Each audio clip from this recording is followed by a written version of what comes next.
We had a very good discussion of the letter of the Secretary General, a very strong presentation from Susanna Malcorra, Chef de Cabinet of Secretary General, and a very clear view of things which are going on. Vigorous work by United Nations and by OPCW, having coordinated well their activities and having reached their understanding of how things could be done by them working together, as reflected in the letter of the Secretary General. Some progress is being made. Good cooperation from the Syrian government has been noted by Ms. Malcorra and all others who dealt with the various aspects of cooperation with OPCW and the United Nations.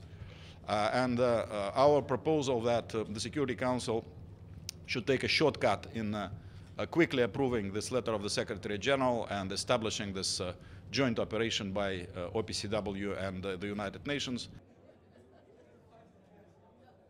About it. Thank you very much. Ladies and gentlemen, good afternoon.